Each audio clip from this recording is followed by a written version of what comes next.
بہت زبردست جگہ تھی جس کو پسند کیا لوط نے۔ ابراہیم الگ ہو گیا ہے، وہ الگ ہو گیا ہے اور وہاں پر چلا گیا ہے جو جگہ خداوند کو پسند نہیں۔ اس چناؤ کی وجہ سے بہت سے کانسیکوینسز، بہت سے نتائج جو ہیں وہ بھگتنے پڑے۔ آپ کی بہت ساری تعلیم کلام کے خارج ہے۔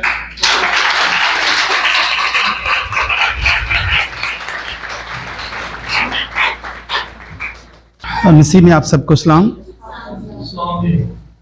آج میں آپ کے ساتھ جو بات کرنے والا ہوں وہ ایک کہانی ہے۔ کہانیاں آپ بہت سی جانتے ہیں، آپ نے ابراہیم کی کہانی کو بھی سنا ہوا ہے جس کا خدا پر ایمان بہت مضبوط تھا، وہ ایمانداروں کا باپ کہلاتا ہے۔ پھر آپ نے یوسف کی کہانی سنی ہوئی ہے جو آزمائشوں میں بھی بہت خوبصورتی سے نکلا اور خدا نے آزمائشوں میں اس کی مدد کی۔ مصر میں رہتے ہوئے بہت سنگین قسم کے الزامات بھی اس پہ لگے، لیکن وہ خدا کی طرف سے برکت حاصل کرتا ہوا ہمیشہ بچتا رہا۔ پھر آپ نے ایوب کی کہانی بھی سنی ہوگی جس کے حوالہ ہمارے زبان زد عام ہیں، وہ ایک محاورے بن چکے ہیں ہماری زبان میں کہ خدا نے دیا، اسی نے دیا، اسی نے لیا، اسی کا نام مبارک ہو۔ تو یہ کہانیاں آپ نے سنی ہوں گی، آپ نے لوط کی کہانی بھی سنی ہوگی۔ آج ہم اس پہ بات کریں گے۔ آئے ہم پیدائش کے 13ویں باب کی طرف چلتے ہیں، اس کی 10ویں آیت سے ہم پڑھیں گے۔ جن کے پاس کلام مقدس ہے وہ ضرور نکالیں، اور جن کے گھروں میں ہے وہ مہربانی کر کے لے کر آیا کریں۔ لکھا ہے 13ویں باب کی 10ویں آیت، پیدائش 13واں باب اس کی 10ویں آیت، تب لوط نے آنکھ اٹھا کر یردن کی ساری ترائی پر جو سگر کی طرف ہے نظر دوڑائی، کیونکہ وہ اس سے پیشتر کے خداوند نے سدوم اور عمورہ کو تباہ کیا، خداوند کے باغ اور مصر کے ملک کی مانند خوب سیراب تھی۔ سو لوط نے یردن کی ساری ترائی کو اپنے لیے چن لیا اور وہ مشرق کی طرف چلا اور وہ ایک دوسرے سے جدا ہو گئے۔ ابراہیم تو ملک کنعان میں رہا اور لوط نے ترائی کے شہروں میں سکونت اختیار کی اور سدوم کی طرف اپنا ڈیرا لگایا، اور سدوم کے لوگ خداوند کی نظر میں نہایت بدکار اور گناہگار تھے۔ لوط نے کہاں ڈیرا لگایا؟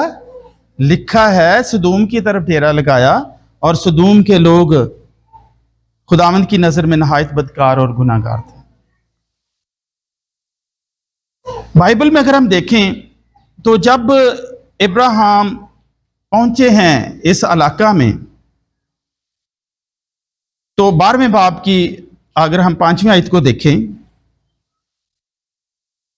سو ابراہیم خداوند کے کہنے کے مطابق چل پڑا اور لوط اس کے ساتھ تھا، اور ابراہیم 75 برس کا تھا جب وہ ہاران سے روانہ ہوئے، اور ابراہیم نے اپنی بیوی ساری اور اپنے بھتیجے لوط کو اور سب مال کو جو انہوں نے جمع کیا تھا اور ان آدمیوں کو جو ان کو ہاران میں مل گئے تھے ساتھ لیا، اور وہ ملک کنعان کو روانہ ہوئے۔ یہ ابراہیم بہت امیر تھا، لکھا ہوا ہے کہ سونا اور چاندی بھی اس کے پاس تھا۔ اور اگر ہم 13ویں باب کی پہلی آیت میں دیکھیں، اور ابراہیم مصر سے اپنی بیوی اور اپنے سب مال اور لوط کو ساتھ لے کر کنعان کے جنوب کی طرف چلا، اور ابراہیم کے پاس چوپائے اور سونا چاندی بکثرت تھا، بہت امیر تھا۔ ابراہیم کوئی غریب شخص نہیں تھا، بہت امیر تھا، اور اس نے اپنے ساتھ لوط کو لیا اور وہ اس علاقہ میں چلے گئے۔ یہاں پر ایک چیز ہم دیکھتے ہیں کہ جب وہ وہاں پہ تھے تو شروع میں تو سب کچھ اچھا چلتا رہا، پھر ان کے درمیان لڑائی جھگڑے ہونے لگے۔ 5ویں آیت میں لکھا ہوا 13ویں باب کی، اور لوط کے پاس بھی جو ابراہیم کا ہم سفر تھا بھیڑ بکریاں، گائے بیل اور ڈیرے تھے، اور اس ملک میں اتنی گنجائش نہ تھی کہ وہ اکٹھے رہیں، کیونکہ ان کے پاس اتنا مال تھا کہ وہ اکٹھے نہیں رہ سکتے تھے، اور ابراہیم کے چرواہوں اور لوط کے چرواہوں میں جھگڑا ہوا۔ وہ جب کنعان میں پہنچ گئے تھے، وہاں پہ سیٹل ہو گئے تھے، اور وہاں پہ دونوں کے پاس ہی بہت مال تھا. تو وہاں پہ جب وہ بھیڑ بکریاں چراتے تھے تو ان کے چرواہے آپس میں لڑ پڑے، اور کوئی اچھی جگہ پہ ایک اگر چرا رہا ہے اپنی بھیڑیں تو دوسرے نے کہا کہ اس کو کہ یہاں سے نکل جا، اور پھر ان کے درمیان جھگڑا ہوا. اور لوط جو تھا وہ راست باز تھا، وہ بھی کوئی گناہ گار شخص نہیں تھا. اور ابراہیم نے جب دیکھا کہ یہ سارا کچھ ہو رہا ہے تو ابراہیم کو افسوس ہوا. وہ نہیں چاہتا تھا کہ ہم آپس میں لڑتے جھگڑتے رہیں. بعض اوقات گھروں میں ایسے ہوتا ہے کہ جب لڑائیاں جھگڑے ہوتے ہیں، اور کئی دفعہ ہمارا لڑائی جھگڑے اس حد تک چلے جاتے ہیں کہ لوگ کہہ دیتے ہیں ہون میرے مرے دا ہی منہ ویکھی گا. لیکن ابراہیم ایسا نہیں تھا. اس نے جب دیکھا کہ یہ حالات خراب ہو رہے ہیں تو اس نے کیا کیا؟ آگے 8ویں آیت میں جب ہم پڑھتے ہیں 13ویں باب کی، تب ابراہیم نے لوط سے کہا کہ میرے اور تیرے درمیان اور میرے چرواہوں اور تیرے چرواہوں کے درمیان جھگڑا نہ ہو. یعنی کہ یہ جھگڑا جو ابھی چھوٹے لیول پہ ہو رہا ہے، چرواہوں میں ہو رہا ہے، کل کو یہ جھگڑا ہمارے خاندان کے اندر گھس آئے گا، اور پھر ہم ایک دوسرے کا منہ دیکھنا پسند نہیں کریں گے، پھر ہم ایک دوسرے کے ساتھ چلنا پسند نہیں کریں گے، پھر ہم ایک دوسرے سے ملنا چھوڑ دیں گے. تو بہتر کیا ہے؟ لکھا ہے میرے اور تیرے درمیان اور میرے چرواہوں اور تیرے چرواہوں کے درمیان جھگڑا نہ ہوا کرے. تو پھر اس کے لیے کیا کرنا چاہیے؟ آگے لکھتا ہے کیونکہ ہم بھائی ہیں، اور میں نہیں چاہتا کہ ہمارے درمیان جھگڑا ہو، ہمارے خاندانوں کے درمیان جھگڑا ہو. کیا یہ سارا ملک تیرے سامنے نہیں ہے؟ سو تم اس سے الگ ہو جا. یہ ٹو دا پوائنٹ ایک فیصلہ کن جو گھڑی تھی وہ وہاں پہ تھی، اور اس نے فیصلہ کر دیا. بعض اوقات کئی دفعہ ایسے ہوتا ہے کہ ہمارے گھروں میں جب ہمارے بچوں کی شادیاں ہو جاتی ہیں، بیٹوں کی شادیاں ہو جاتی ہیں، تو جب کبھی لڑائی جھگڑا شروع ہوتا ہے تو ہم اس طرح کے ڈیسیژن وہاں پہ نہیں لیتے. وہ ماں جو ہے وہ کبھی قبول ہی نہیں کرتی، حالانکہ اس کو الگ کر دینا وہاں پہ ایک بہت اچھا فیصلہ ہوتا ہے کہ ملتے تو رہیں گے. اگر لڑائی جھگڑے کر کے الگ ہوں وہ، تو پھر تو ماحول کبھی اس طرح کا پہلے جیسا ہو ہی نہیں پاتا. تو ابراہیم یہی چاہتا تھا کہ یہ ماحول جو ہے اس حد تک نہ جائے کہ کل کو ہم ایک دوسرے کو ملنے کے قابل بھی نہ ہوں. اس نے کہا کیا یہ سارا ملک تیرے سامنے نہیں؟ سو تم اسے الگ ہو جا. اگر تو بائیں جائے تو میں دہنے جاؤں گا، اور اگر تو دہنے جائے تو میں بائیں جاؤں گا. وہ کہتا ہے اگر تو اس طرف چلا جائے گا تو میں اس طرف نہیں آیا کروں گا، میں اس طرف رہا کروں گا. اور آج ہی فیصلہ کر لے اگر تو نے اس طرف جانا ہے تو میں پھر اس طرف چلا جاؤں گا. اور ہم دونوں نہیں اکٹھے رہیں گے اس لحاظ سے کہ ہمارے مویشی وغیرہ جو ہیں وہ چونکہ دونوں کو ضرورت ہے، اس لیے دونوں الگ الگ رہیں اور ایک دوسرے سے اس طرح لڑائی جھگڑا کر کے الگ نہ ہوں. یہاں پہ فیصلہ کر لیتے ہیں، اور فیصلے میں دیکھیں اگر تو بائیں جائے تو میں داہنے جاؤں گا. اس نے یہ نہیں کہا کہ میں بائیں جاؤں گا اور تو داہنے جائے گا، نہیں، اس نے اس پر چھوڑا. اس نے چھوڑا کہ تو فیصلہ کر لے، تیرے سامنے سارا ملک ہے، تو اس طرف جاتا ہے تو میں ادھر نہیں جاؤں گا، میں اس طرف چلا جاؤں گا. یعنی کہ اس نے اس کو اولویت دی، اس نے اس کو چناؤ کا پہلا اختیار دے دیا کہ تو چن لے تو کیسا چاہتا ہے، تو چن لے تو کدھر جانا چاہتا ہے، اور تو فیصلہ کر لے کہ تو کون سا علاقہ لینا چاہتا ہے. آگے آیت ہم نے پڑھی ہے کہ تب لوط نے آنکھ اٹھا کر یردن کی ساری ترائی پر جو سگر کی طرف ہے نظر دوڑائی. اس کی پروننسیشن کچھ مختلف بھی ہو سکتی ہے. نظر دوڑائی کیونکہ وہ اس سے پیشتر کہ خداوند نے سدوم اور عمورہ کو تباہ کیا، خداوند کے باغ اور مصر کے ملک کی مانند خوب سیراب تھی. جو اس نے پسند کی، ترائی کا مطلب ہے پلین جگہ، جیسے کہ ایک پہاڑی جگہ ہوتی ہے جو بچے پڑھتے ہیں، ایک سطح مرتفع ہوتی ہے. جو پہاڑی علاقہ ہوتا ہے وہ بہت اونچا ہوتا ہے، سطح مرتفع جو ہوتی ہے وہ زمین سے تھوڑی سی بلند ہوتی ہے، مرتفع. اور اس کے بعد جو پلین جگہ آتی ہے وہ سیدھی صاف ہموار جگہ ہوتی ہے. وہاں پہ پانی بھی وافر مقدار پہ آ جاتا ہے کیونکہ پہاڑیوں سے نیچے پانی آ جاتا ہے, زمینیں سیراب ہوتی ہیں کیونکہ یہاں پہ لکھا ہوا ہے.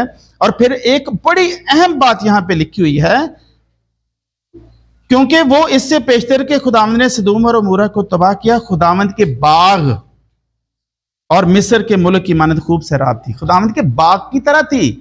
خداوند کا باغ کون تھا؟ باغ عدن. یہ نہیں کہ وہ جگہ بڑی خوبصورت تھی, بہت زبردست جگہ تھی جس کو پسند کیا اس نے, لوط نے. بعض اوقات ہم بھی کچھ فیصلے کر لیتے ہیں جو آنکھوں کو بہت بھلے لگتے ہیں, جو بڑے خوبصورت لگتے ہیں. جو ایک واقعہ میں آپ کو بائبل کی طرف لے کر جاتا ہوں, وہاں سے کوٹ کرتا ہوں. پیدائش کا 3 باب اور اس کی 6 آیت کو ہم پڑھتے ہیں. یہاں پہ ہوا کی بات ہو رہی ہے. عورت نے جو دیکھا کہ وہ درخت کھانے کے لیے اچھا اور آنکھوں کو خوشنما معلوم ہوتا ہے, آنکھوں کو بڑا پیارا لگ رہا ہے, وہ بڑا اچھا ہے دکھنے میں. ہم بھی ایسے دکھنے والی چیزوں پر بعض اوقات ایمان لے آتے ہیں. All the glitters are not gold. ہر چمکنے والی چیز سونا نہیں ہوتی. ہر اچھی نظر آنے والی چیز اچھی ہوتی نہیں ہے. ہر خوبصورتی اچھی نہیں ہوتی. کئی دفعہ خوبصورتی کے پیچھے بڑی لمبی زبان بھی ہوتی ہے. اس لیے ظاہر آنے والی چیزوں پہ ایمان لاتے ہوئے تھوڑا سا ذرا انسان کو کنٹرول کرنا چاہیے جو بظاہر اچھی نظر آتی ہیں. اور آپ نے دیکھا, آپ نے سبھی اس واقعہ سے واقف ہیں. ہوا نے جب اس کو پسند کر لیا, وہ خوش نما اسے لگا, اسے دیکھنے میں خوبصورت لگا, لیکن اس سے پیچھے بربادی ہی بربادی تھی. ان سے وہ جنت چھن گئی, ان سے وہ خوبصورت علاقہ چھن گیا اور نکال دیا خدا نے ان کو. مصیبتیں ان پر آ گئی, سزائیں ان کو سنا دی گئی. شیطان کو الگ, سانپ کو الگ سزا سنائی گئی, ہوا کو الگ کہ تو درد زہ سے بچا جنے گی. آدم کو الگ سے سزا سنا دی کہ تو ہمیشہ محنت کر کے کھائے گا. اور آج تک انسان ایسے ہی ہے. صبح اٹھتا ہے اور اسے پریشانی لگ جاتی ہے کہ آج کی دہاڑی لگے گی کہ نہیں. نوکری اور فکر اور پیٹ کے لیے کمائی, یہ سارا کچھ انسان کے لیے اس وقت شروع ہوا جب یہ خوشنما پھل جو ہے اس کو پسند کر لیا گیا, جو کہ دکھنے میں بڑا اچھا لگتا تھا. پھر ہم اگر امثال میں دیکھیں تو امثال میں 14ویں باب کی 12ویں آیت یہاں پہ اس طرح سے مرقوم ہے کہ ایسی راہ بھی ہے جو انسان کو سیدھی معلوم ہوتی ہے, پر اس کی انتہا میں موت کی راہیں ہیں. یعنی کہ بعض اوقات ہمیں بڑا اچھا لگتا ہے کہ یہ سب کچھ ٹھیک ہے, کہ ایسا روڈ بہت اچھا روڈ ہے جی, گاڑی دھڑاؤ جتنا مرضی آگے جا کے, یہ نہیں پتا کہ اتنی بڑی کھائی آئے گی اور سب کچھ برباد ہو جائے گا. ہمیں کچھ بعض اوقات فیصلے کرتے ہوئے کچھ ایسی چاشنی ہوتی ہے, کچھ ایسی خوبصورتی ہوتی ہے کہ ہم اس میں غرق ہو جاتے ہیں. بہت بعض اوقات کئی دفعہ لالچ انسان کو لے ڈوبتا ہے. آج کل کچھ ایپس آ رہی ہیں موبائل پہ جن پہ ہے کہ آپ کو 25,000 روپیہ چاہیے تو بس آپ اس ایپ پہ آئیں اور 25,000 لے لیں. اور ایک شخص نے لے لیا جی, ہاں جی, آسانی سے ملے گا. ایک بندے نے لے لیا, 6 مہینے کے بعد اس کی قسطیں سٹارٹ ہونی تھی, تو تقریباً 15 دن کے بعد ان کی کال آ گئی کہ آپ کی قسط, آپ نے قسط نہیں دی. انہوں نے کہا جی وہ جب ہم نے لی تھی اس وقت تو اس میں تھا کہ 6 مہینے کے بعد قسط سٹارٹ ہوگی. انہوں نے کہا جی نہیں, اگر آپ قسط کو مزید لیٹ کرنا چاہتے ہیں تو آپ ہمارے پاس 6,000 روپیہ لے کر آ جائیں, ہم قسط کو مزید لیٹ کر دیں گے. وہ قسط کو مزید 1 مہینہ لیٹ کر دیا, اگلے مہینے پھر فون آ گیا, پھر انہوں نے کہا جی 6,000 لے کر آ جاؤ. تو وہ جو 25,000 تھا جس کے بارے میں انہوں نے کہا تھا جی کوئی ڈاکومنٹس نہیں چاہیے, کچھ نہیں چاہیے, بس آپ شناختی کارڈ لے کر آ جائیں اور آپ کو فوراً پیمنٹ مل جائے گی. اور انسان لالچ میں آ کر چلے جاتے ہیں اور بعد میں پھر پریشانی پہ پریشانی ہوتی ہے. بعض اوقات سب کچھ اچھا لگتا ہے لیکن وہ اچھا ہوتا نہیں ہے. اور یہ ہمارا فرض ہے کہ ہم اپنے دماغ کو, اپنے آنکھوں کو تھوڑا سا کھول کے رکھیں اور ادھر ادھر چیک کرتے رہیں کہ جو کچھ ہم فیصلہ کر رہے ہیں وہ کیا درست ہے کہ نہیں. اب ہمارے سامنے ہے کہ اس نے بھی فیصلہ کر لیا, اس نے جگہ پسند کر لی, ترائی والی جگہ جہاں پہ پانی بہت تھا, جگہ سیراب تھی, وہ اس نے پسند کر لی. 11ویں آیت میں لکھا ہے سو لوط نے یردن کی ساری ترائی کو چن لیا اور مشرق کی طرف چلا اور وہ ایک دوسرے سے جدا ہو گئے. اب ابراہیم الگ ہو گیا ہے, وہ الگ ہو گیا ہے اور وہاں پر چلا گیا ہے جو جگہ خداوند کو پسند نہیں ہے, جہاں پہ لکھا ہوا ہے کہ نہایت بدکار اور گناہگار قسم کے لوگ رہتے تھے. بہت خوبصورت جگہ تھی, وہ دیکھنے میں بہت خوبصورت تھی, لوگ اچھے نہیں رہتے تھے وہاں پہ. اور وہاں پہ پھر اس چناؤ کی وجہ سے بہت سے کانسیکوینسز جو ہیں, بہت سے نتائج جو ہیں وہ بھگتنے پڑے لوط کو اور لوط کے خاندان کو. آئے ہم ایک حوالہ دیکھتے ہیں پیدائش کے 14ویں باب کی 11ویں آیت میں.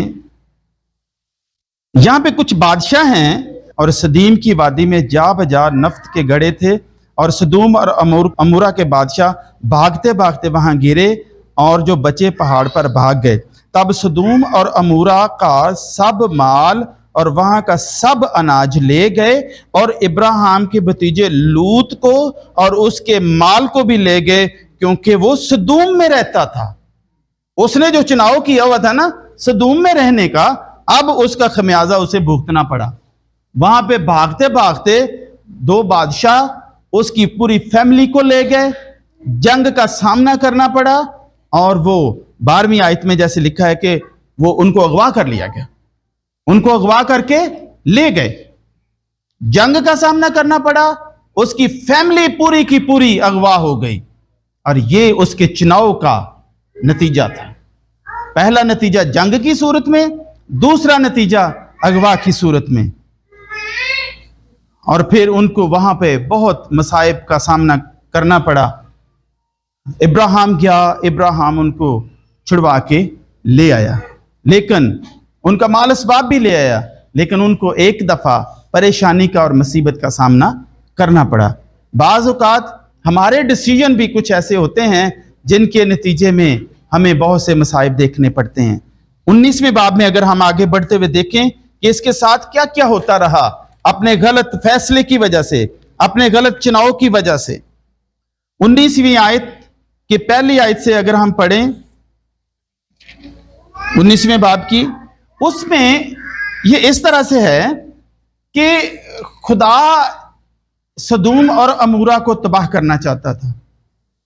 اور اس سے پہلے ابراہیم سے اس کے بارے میں ڈسکشن بھی ہوئی کہ جب ابراہیم نے کہا تھا کہ اگر وہاں سے 50 لوگ مل جائیں تو اسے تباہ نہ کرنا, خدا نے کہا چلو ٹھیک ہے 50 لوگ مل جائیں گے تو تباہ نہیں کریں گے.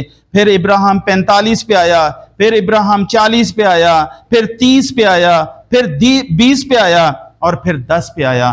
لیکن اس ایریا میں 10 بھی لوگ ایماندار نہیں ملے تھے. یہ باتیں کرنے کے بعد وہ جو 2 فرشتے تھے وہ وہاں پہ چلے گئے جہاں پہ لوط تھا. جب لوط کے پاس پہنچا تو اس ایریا میں بہت بدی تھی, بہت گناہ تھا اور بہت حالات خراب تھے. جب فرشتے اس کے گھر میں پہنچے تو وہ جو چوک میں بیٹھے ہوئے لوگ تھے اور بھی بہت سارے لوگ اکٹھے ہو کر اس کے گھر چلے گئے, لوط کے گھر چلے گئے. انہوں نے کہا جو تیرے گھر میں 2 لوگ آئے ہیں, یقیناً فرشتے تھے, خوبصورت تھے, انہوں نے کہا ان کو نکال, ہم ان کے ساتھ بدکاری کریں گے, ہم ان کے ساتھ بدی کریں گے.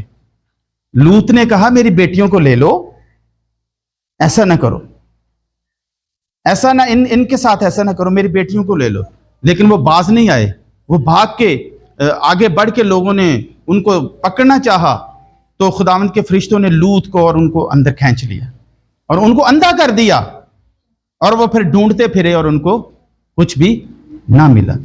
اس طرح کی مصیبتیں اس ایریا میں لوط کو سہنی پڑی, اور یہ اس کے ڈیسیژن کا نتیجہ تھا, یہ اس کے چناؤ کا نتیجہ تھا جو کہ اس نے کیا. 19ویں باب کی 6 آیت میں اگر ہم پڑھیں, تب لوط نکل کر ان کے پاس دروازہ پر گیا, وہ جو لوگ آئے ہوئے تھے, اور اپنے پیچھے کواڑ بند کر دیا. اس سے پہلے اگر ہم 5ویں آیت میں پڑھیں, اور لوگ جو اس کے پاس آئے ہوئے تھے انہوں نے کیا کہا, انہوں نے لوط کو پکار کر اس سے کہا وہ مرد جو آج رات تیرے ہاں آئے ہیں ان کو ہمارے پاس باہر لے آ تاکہ ہم ان سے صحبت کریں, برائی کریں, بدی کریں. تب لوط نکل کر ان کے پاس دروازہ پر گیا اور اپنے پیچھے کواڑ بند کر دیا, پیچھے سے دروازہ بند کر دیا اور کہا اے بھائیو ایسی بدی تو نہ کرو, دیکھو میری 2 بیٹیاں ہیں جو مرد سے واقف نہیں, مرضی ہو تو میں ان کو تمہارے پاس لے آؤں اور جو تم کو بھلا معلوم ہو ان سے کرو, مگر ان مردوں سے کچھ نہ کہنا کیونکہ وہ اسی واسطے میری پناہ میں آئے ہیں. انہوں نے کہا یہاں سے ہٹ جا. وہ آگے کو بڑھے اور مارنے کی کوشش کرنے لگے. پھر کہنے لگے یہ شخص ہمارے درمیان میں قیام کرنے آیا ہے اور اب حکومت جتاتا ہے, سو ہم تیرے ساتھ ان سے زیادہ بدسلوکی کریں گے. تب وہ اس مرد یعنی لوط پر پل پڑے اور نزدیک آئے تاکہ کواڑ کو دروازے کو توڑ ڈالیں, لیکن ان مردوں نے اپنے ہاتھ بڑھا کر لوط کو اپنے پاس گھر میں کھینچ لیا اور دروازہ بند کر دیا, اور مردوں کو جو گھر کے دروازہ پر تھے, کیا چھوٹے کیا بڑے, سب کو اندھا کر دیا. سو وہ دروازہ ڈھونڈتے ڈھونڈتے تھک گئے. اور یہ آپ امیجن کریں کہ آپ کے گھر میں کوئی گھس آیا ہے اور آپ کی بیٹیاں محفوظ نہیں ہیں, آپ کے گھر کے مہمان محفوظ نہیں ہیں, وہ کیا سچویشن ہوگی, وہ کیا حالات ہوں گے. اور انہوں نے دروازے کو بند کر دیا. میں شانتی نگر کے واقعے کو آج بھی نہیں بھولا.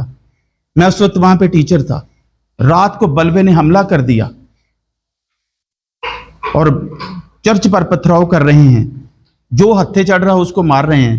میرے سردیوں کا موسم تھا, میرے پاس جیکٹ میں نے پہنی ہوئی تھی, میں نے صرف اپنے ڈاکومنٹس لیے, اپنی سندیں وغیرہ لی اور میں نے ایسے وہ جیکٹ میں زپ لگا کے چڑھا دی, جیکٹ بند کر دی, اور چرچ کے ساتھ ہی ایک باتھ روم تھا, میں اس کے اوپر چڑھ کے تو میں نے اپنے آپ کو محفوظ کیا. انہوں نے آئے چرچ کو توڑا, اندر آگ لگا دی, بہت انہوں نے ظلم و ستم کیا. اور میں جانتا ہوں کہ یہ کون سی سچویشن تھی, یہ کیسے حالات تھے جو اس وقت تک وہاں پہ تھے. اور یہ لوط پر بھی اسی طرح کے ہی حالات تھے. اور اس کا نتیجہ کیا تھا, وجہ کیا تھی, اس کا چناؤ. پھر اس کے بعد لوط نے اپنی ساری دولت کھو دی. اگر ہم اسی 19ویں باب کی 15ویں آیت کو اگر ہم دیکھیں, 14ویں آیت میں لکھا ہے تب لوط نے باہر جا کر اپنے دامادوں سے جنہوں نے اس کی بیٹیاں بیاہی تھیں باتیں کی اور کہا کہ اٹھو اس مقام سے نکلو کیونکہ خداوند اس شہر کو نیست کرے گا. لیکن وہ اپنے دامادوں کی نظر میں مضحک سا معلوم ہوا, یعنی کہ انہوں نے اس کا مذاق اڑایا, انہوں نے اس کا مذاق اڑایا. جب صبح ہوئی تو فرشتوں نے لوط سے جلدی کرائی اور کہا کہ اٹھ اپنی بیوی اور اپنی دونوں بیٹیوں کو جو یہاں ہیں لے جا, ایسا نہ ہو کہ تو بھی اس شہر کی بدی میں گرفتار ہو کر ہلاک ہو جائے. مگر اس نے دیر لگائی تو ان مردوں نے, ان 2 فرشتوں نے اس کا اور اس کی بیوی اور اس کی دونوں بیٹیوں کا ہاتھ پکڑا کیونکہ خداوند کی مہربانی اس پر ہوئی تھی. ان کو ہاتھ پکڑ کے وہ لے گئے فرشتے, اس کو اور اس کی بیٹیوں کو. کہاں گئی وہ دولت, کہاں گیا وہ مال و اسباب, کہاں گئی وہ کوٹھیاں, کہاں گیا وہ شاہانہ انداز, صرف ان کی جانیں بچیں, ان کو لے کر وہ نکلے وہاں سے. اس لیے یہ نقصان بھی اسے سہنا پڑا جو لے کر چلا تھا. جب اس نے پسند کیا تھا کہ یہ علاقہ بڑا گرینری والا ہے, یہاں پہ فصلیں بہت ہوں گی, یہاں پہ ہمارے حالات بہت اچھے ہو جائیں گے, بہت امیر ہو جائیں گے, لیکن کچھ بھی نہ رہا. اس لیے بعض اوقات ہمارے ڈیسیجن جو ہوتے ہیں, جو ہم لیتے ہیں, ان کا انجام اچھا نہیں ہوتا. اور پھر سب سے مشہور بات جو اس واقعے کی ہے کہ اس کی بیگم جو اس کی بیوی تھی, رشتے نے کہا تھا کہ واپسی نہیں کرنی, پیچھے نہیں دیکھنا مڑ کے. اور پھر کیا ہوا تھا, آپ میں سے کسی کو معلوم ہے؟ جی فرمائیں. ہاں جی, اس نے پیچھے مڑ کر دیکھا اور نمک کا ستون بن گئی. آئیں چھوٹے بچوں میں شاید بچوں کو نہیں پتا ہوگا. 19ویں باب کی اگر ہم 26ویں آیت میں دیکھیں, 26ویں آیت میں لکھا ہوا ہے مگر اس کی بیوی نے اس کے پیچھے سے مڑ کر دیکھا اور وہ نمک کا ستون بن گئی. یہ بھی ایک اس کو نتیجہ سہنا پڑا. تو یہ وہ مسائل تھے, وہ باتیں تھیں جو کہ اس کو سہنی پڑی. ایک دن ہم ایک ویڈیو دیکھ رہے تھے, اس میں وہ شخص بتا رہا تھا, ایک پلر سا کھڑا تھا تو وہ بتا رہا تھا کہ میں اس وقت اس علاقے میں ہوں جہاں پر حضرت لوط کی بیگم ستون نمک کا ستون بن گئی تھی. اس نے کہا یہ جو سامنے ستون کھڑا ہوا ہے یہ وہی ہے. تو میں وہ ویڈیو دیکھ رہا تھا کیونکہ آج بھی لوگ بہت وزٹ کرنے کے لیے جاتے ہیں ان علاقوں میں اور گھومتے ہیں اور پھرتے ہیں اور دیکھتے ہیں. اور اس کے بعد اس کے ساتھ ایک اور شرمناک واقعہ پیش آیا. اگر ہم 19ویں باب کی 30ویں آیت میں دیکھیں, اور لوط سگر سے نکل کر پہاڑ پر جا بسا اور اس کی دونوں بیٹیاں اس کے ساتھ تھیں کیونکہ اسے سگر میں بستے ڈر لگا, اور وہ اور اس کی دونوں بیٹیاں ایک غار میں رہنے لگے. تب پہلوٹھی نے چھوٹی سے کہا کہ ہمارا باپ بڈھا ہے اور زمین پر کوئی مرد نہیں جو دنیا کے دستور کے مطابق ہمارے پاس آئے. آؤ ہم اپنے باپ کو مے پلائیں اور اس سے ہم آگوش ہوں. سو انہوں نے اسی رات اپنے باپ کو مے پلائی اور پہلوٹھی اندر گئی اور اپنے باپ سے ہم آگوش ہوئی, پر اس نے نہ جانا کہ وہ کب لیٹی اور کب اٹھ گئی. اسی طرح اس کا دوسرا چیپٹر, دوسری بیٹی بھی اگلی رات اسی طرح اس نے بھی اپنے باپ کے ساتھ کیا. سو لوط کی 36ویں آیت میں لکھا ہوا ہے, سو لوط کی دونوں بیٹیاں اپنے باپ سے حاملہ ہوئیں اور بڑی کے ایک بیٹا ہوا اور اس نے اس کا نام مواب رکھا. وہی موابیوں کا باپ ہے. یہ ہمیشہ اس کے ساتھ اسرائیلیوں کی چپکلش رہی ہے. اسرائیل ہمیشہ ان کے ساتھ لڑائی جھگڑے کرتا رہا ہے اور اب تک موجود ہیں. اور چھوٹی سے ایک بیٹا پیدا ہوا اور اس نے اس کا نام بنی امی رکھا. وہی بنی امون کا باپ ہے جو اب تک موجود ہیں. تو یہ ایک واقعہ جو ہے یہ اس کی بیٹیوں کا اپنے باپ کے ساتھ ہوا. یہ ایک شرمناک واقعہ تھا. اور آج تک جو غیر قومیں ہیں, جو دوسرے مذاہب کے لوگ ہیں, اس حوالے کو کوٹ کر کے کہتے ہیں کہ آپ کے بائبل میں اس طرح کی باتیں, گندی باتیں لکھی ہوئی ہیں. لیکن ایسی کوئی بات نہیں ہے. یہ وہ بات ہے جس سے ہم سبق سیکھتے ہیں. اور اس وقت تک شادیوں کا جو اصول و ضوابط تھے کہ شادی کس سے کرنی ہے اور کس سے نہیں کرنی, وہ ابھی تک نہیں آئے تھے. وہ کب آئے؟ وہ احبار کے 18ویں باب میں اگر کوئی نوٹ کرنا چاہے تو احبار کے 18ویں باب کی 6 آیت سے لے کر 18ویں آیت تک بتایا گیا کہ آپ نے کس سے شادی کرنی ہے اور کس سے شادی نہیں کرنی, کون آپ کے لیے صحیح ہے اور کون صحیح نہیں ہے. اس وقت اس واقعے کو انسیسٹ واقعہ کہتے ہیں. انسیسٹ کا مطلب ہوتا ہے کہ ایسے شخص سے شادی کرنا جن کے ساتھ نکاح جو ہے حرام ہے. ایسے شخص کے ساتھ میل جول کرنا, جسمانی میل جول جس کے ساتھ جائز نہیں ہے. تو اس وقت یہ شادی کی جو سارا عمل ہے کہ کس سے ساتھ کرنی کس سے ساتھ نہیں کرنی, یہ بعد میں آیا تھا. اب ہم تھوڑا سا اس واقعے کو ہم نے جان لیا کہ چناؤ اس نے کیا لوط نے, اور کتنے اس کو اس سے حالات جو ہے اس کے ساتھ برے ہوئے اور کتنا کچھ اس کو سہنا پڑا. تو آج ہم کس مقام پر کھڑے ہیں؟ آج کے دور میں ہمارے چناؤ کیسے ہونے چاہیے؟ سب سے عظیم چناؤ جو ہے آج کے دور میں جو ہمارا ہونا چاہیے وہ مسیح کو پانا ہے, وہ مسیح کو حاصل کرنا ہے. ابھی پاسٹر صاحب بتا رہے تھے کہ جن بچوں نے بیپٹزم لیا ہے تو ان کو میری طرف سے مبارک ہو, اور یہ ایک بہت بڑا ایک چناؤ ہے جو آپ نے کیا ہے. یوحنا کی انجیل اس کا جو پہلا باب ہے اس کی 12ویں آیت میں اگر ہم پڑھیں, لکھا ہوا ہے کہ لیکن جتنوں نے اسے قبول کیا اس نے انہیں خدا کے فرزند بننے کا حق بخشا, یعنی انہیں جو اس کے نام پر ایمان لاتے ہیں. کتنا بڑا اعزاز, کتنی بڑی اہمیت, وہ خدا کے بیٹے اور بیٹیاں بن جاتے ہیں جو مسیح کو چن لیتے ہیں. پھر اپنے کیریئر کا جب ہم چناؤ کرتے ہیں کہ ہم نے بننا کیا ہے, ہم نے کیا. ایک دفعہ کسی نے انور فضل صاحب کی بات ہو رہی تھی, اس نے کہا تھا کہ جب خدا سے مانگتے تو ہلکی چیزیں تو نہ مانگا کریں, وہ تو بادشاہوں کا بادشاہ ہے, اس کے پاس کس چیز کی کمی ہے کہ آپ لوگ گاڑی مانگے اور گاڑی نہ دے. میں بھی گاڑی مانگتا ہوتا تھا تو ایسے ہو کہ میرا تو دروازہ ہی چھوٹا سا تھا, تو خدا نے اس وقت تک دی نہیں جب تک میں نے بڑا گیٹ نہیں لگوایا. تو مانگنے سے پہلے اپنے آپ کو پروف تو کرنا چاہیے نا. اگر ہم ہیلی کاپٹر مانگ لیں ہمارے گھر میں کھڑا کہاں کرنا ہے؟ تو بڑی چیزیں ضرور مانگنی چاہیے، لیکن دیکھنا بھی چاہیے کہ ہماری حیثیت کیا ہے۔ تو کیریئر آپ اپنے لیے بلند کیریئر مانگیں، ٹھیک ہے، اور اس میں اپنے لیے یہ کہہ دینا کہ میں ڈاکٹر بنوں گی یا ڈاکٹر بنوں گا یا بڑی اچھی جاب میں آفیسر لگوں گا۔ آج کل نوجوان جو ہے نا، وہ آفیسر بننے کے خواب تو ضرور دیکھتے ہیں، لیکن اس کے مطابق پڑھتے پڑھتے نہیں ہیں۔ جانا شادی پہ ہو اور کپڑے بندہ پھٹے پرانے لے جائے تو یہ کیسی تیاری ہوئی؟ اگر آپ نے ڈاکٹر بننا ہے، اگر آپ نے افسر بننا ہے، کسی آفس میں جانا ہے اور تیاری آپ کی اس کے مطابق نہیں ہے تو پھر کیسے بن سکتے ہیں؟ God help those who help themselves. خدا ان کی مدد کرتا ہے جو اپنی مدد آپ کرتے ہیں۔ جب تک آپ ہی کچھ نہیں کر رہے تو کیریئر میں خدا کیا کردار ادا کر سکتا ہے؟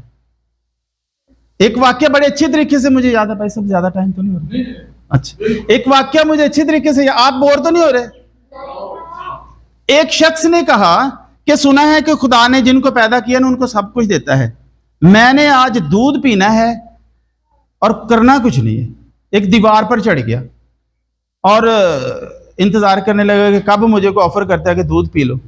کسی نے کچھ نہیں کہا، کسی نے نہیں پوچھا۔ دوسرے تیسرے دن گرا، ہڈیاں ٹوٹی، گھر والوں نے وہ جو ڈال کے دیتے ہیں ہلدی بھی ڈالی، دیسی گھی بھی ڈال کے دیا اس کو، لیکن وہ کہتا ہے کہ ٹھیک ہے خدا دیتا تو ہے پر اس سے پہلے ہڈیاں ضرور توڑتا ہے۔ تو جب تک ہڈیاں ٹوٹیں گی نہیں، محنت ہوگی نہیں، مشکلات سہیں گے نہیں، تو کیریئر آپ کا اچھا نہیں ہو سکتا۔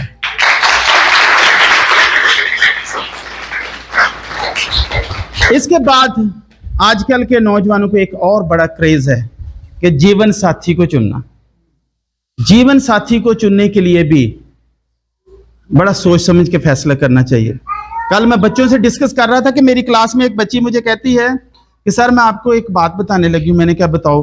کہتی ہے کہ بادشاہ تھا سر، اس نے ایک فقیر سے شادی کر لی، تو اس کو گھر دے دیا، بہت بڑا گھر دیا، ساتھ میں اس کو نوکر چاکر، دولت بے شمار، کھانے پینے کی ہر چیز، اچھے سے اچھا فرنیچر، اور جب بادشاہ ادھر ادھر جاتا تھا وہ چپ کر کے نکل جاتی تھی، پھر مانگ کے آ جاتی تھی۔